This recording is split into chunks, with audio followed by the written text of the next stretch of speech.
दोस्तों, आज इस कहानी में एक डॉक्टर ने नर्स के साथ जो किया उसे देखकर आपकी रूह कांप जाएगी और सांसें तेज हो जाएंगी। ये कहानी है एक छोटे से शहर के पुराने अस्पताल की, जहां रात की सन्नाटे में कुछ ऐसा हुआ जो किसी ने नहीं सोचा था। शहर के बाहरी इलाके में एक छोटा सा अस्पताल था जिसका नाम था जीवन ज्योति क्लिनिक। इस अस्पताल का मालिक था डॉक्टर रमेश चंद्र, एक 60 साल का अनुभवी डॉक्टर जिसके चेहरे की झुर्रियों में अनुभव और आंखों में एक अनजानी चमक थी। सभी उसे सम्मान देते थे, लेकिन कुछ लोग उसकी तारीफ के साथ साथ उसकी रहस्यमय हरकतों की भी बातें करते थे। नई नई आई थी नर्स शालिनी, एक 24 साल की खूबसूरत और तेज तर्रार लड़की। उसकी मुस्कान ऐसी थी कि मरीजों का दर्द पल में कम हो जाता। शालिनी ने नर्सिंग का कोर्स हाल ही में पूरा किया था और यह उसकी पहली नौकरी थी। वह मेहनती थी, लेकिन रात की ड्यूटी उसे थोड़ा डराती थी, खासकर तब जब अस्पताल में सिर्फ वह और डॉक्टर रमेश रहते थे। एक ठंडी रात की बात है। अस्पताल में सन्नाटा था, सिर्फ दीवारों पर टंगी घड़ी की टिक टिक की आवाज गूंज रही थी। शालिनी रिकॉर्ड्स चेक कर रही थी जब डॉक्टर रमेश ने उसे अपने केबिन में बुलाया।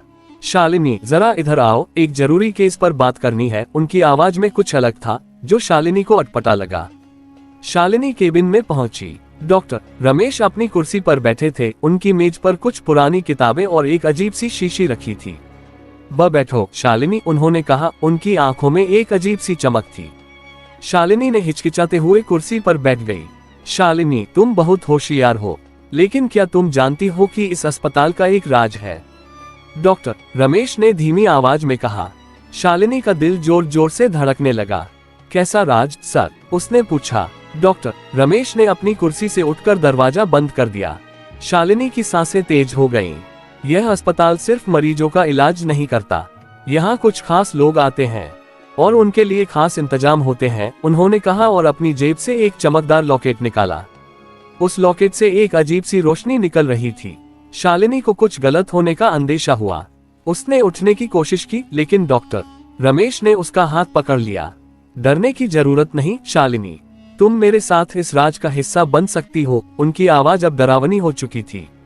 तभी बाहर से एक जोरदार आवाज आई। अस्पताल का पुराना गार्ड रामू काका कुछ शोर सुनकर अंदर आ गया। डॉक्टर साहब, ये क्या हो रहा है? उसने चिल्लाकर पूछा। शालिनी ने मौका देखकर अपना हाथ छुड़ाया और भागकर बाहर निकल गई। उसकी सांसें तेज थीं और दिल जोर जोर से धड़क रहा था। अगले दिन शालिनी ने वह नौकरी छोड़ दी और शहर छोड़कर चली गई। लेकिन उस रात की बात उसके दिमाग में हमेशा के लिए बस गई। लोग कहते हैं कि डॉक्टर रमेश का वह लॉकेट आज भी अस्पताल के किसी कोने में छुपा है और रात के सन्नाटे में उसकी रोशनी कभी कभी दिखाई देती है। रमेश के चंगुल से भाग निकली थी। लेकिन क्या आप सोचते हैं कि यह कहानी यहीं खत्म हो गई? नहीं दोस्तों, उस रात का राज अभी बाकी है। आज की कहानी में जो होगा उसे सुनकर आपकी रूह और कांपेगी और सांसें रुक जाएंगी। शालिनी ने जीवन ज्योति क्लिनिक छोड़ दिया और शहर से दूर एक नए शहर में बस गई। लेकिन उस रात की यादें उसे हर रात सपनों में तड़पाती थीं। डॉक्टर रमेश की वो चमकती आंखें, वो अजीब सा लॉकेट और उनकी डरावनी बातें। यह अस्पताल सिर्फ मरीजों का इलाज नहीं करता। शालिनी ने सोचा कि वह सब भूल जाएगी, लेकिन किस्मत को कुछ और ही मंजूर था। नए शहर में शालिनी ने एक बड़े अस्पताल में नर्स की नौकरी शुरू की। वहां का माहौल पहले से बेहतर था और लोग दोस्ताना थे। लेकिन एक दिन जब वह रात की ड्यूटी पर थी, उसे एक पुराना मरीज रजिस्टर चेक करने को मिला। उसमें एक नाम देखकर उसका दिल धक से रह गया, डॉक्टर रमेश चंद्र। रजिस्टर में लिखा था कि वह कई साल पहले इस अस्पताल में सलाहकार डॉक्टर था। शालिनी के हाथ कांपने लगे। उसने सोचा, क्या ये वही डॉक्टर रमेश है? उसने रजिस्टर को और ध्यान से देखा। वहां एक पुरानी तस्वीर थी जिसमें डॉक्टर रमेश एक अजीब से समूह के साथ खड़े थे। उनके गले में वही लॉकेट था जो शालिनी ने उस रात देखा था। तस्वीर के नीचे लिखा था, विशेष अनुसंधान समूह 1985। शालिनी का दिमाग घूम गया। उसने तुरंत अपने सीनियर नर्स मीना दीदी से इस बारे में पूछा। मीना दीदी ने गहरी सांस ली और कहा, शालिनी, तुमने गलत नाम लिया। डॉक्टर रमेश की बात मत करो, वह इस अस्पताल का सबसे बड़ा राज है। शालिनी ने जिद की, दीदी मुझे सच बताओ, मुझे जानना है। मीना दीदी ने उसे एक तरफ ले जाकर धीमी आवाज में बताया, डॉक्टर रमेश कोई साधारण डॉक्टर नहीं था। वह एक तरह के गुप्त प्रयोग करता था। लोग कहते हैं कि वह मरीजों पर ऐसी दवाइयों का टेस्ट करता था जो इंसान की इच्छाओं को जगा देती थी। लेकिन एक रात एक मरीज की मौत हो गई और उसके बाद डॉक्टर रमेश गायब हो गया। शालिनी की आंखें फटी की फटी रह गईं। उसने पूछा, तो वो लॉकेट? मीना दीदी ने कहा, वो लॉकेट, लोग कहते हैं कि उसमें कोई ताकत थी। कुछ तो अजीब था उसमें, क्योंकि जो भी उसे पहनता था उसकी आंखें वैसी ही चमकने लगती थी जैसी डॉक्टर रमेश की थी। उस रात शालिनी ड्यूटी खत्म करके घर जाने लगी, लेकिन जैसे ही वह अस्पताल के गलियारे से गुजरी उसे लगा कि कोई उसका पीछा कर रहा है। उसने पीछे मुड़कर देखा लेकिन कोई नहीं था।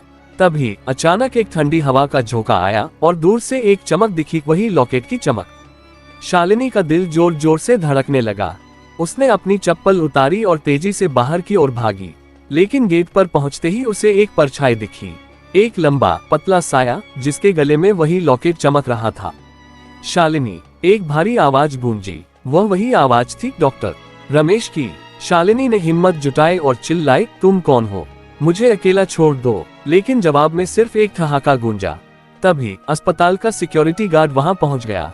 उसने शालिनी को संभाला और पूछा, क्या हुआ मैडम? शालिनी ने कांपते हुए बताया, लेकिन जब गार्ड ने चारों तरफ देखा तो कोई नहीं था। अगले दिन शालिनी ने फैसला किया कि वह इस राज को खोलेगी। उसने उस पुराने रजिस्टर को चुरा लिया और उसमें लिखे पते पर जाने का प्लान बनाया। पता था एक पुराने बंगले का जो शहर के बाहर जंगल में था। क्या वहां उसे डॉक्टर रमेश मिलेगा या फिर वो लॉकेट का रहस्य खुलेगा? और सबसे बड़ा सवाल, क्या शालिनी इस बार बच पाएगी?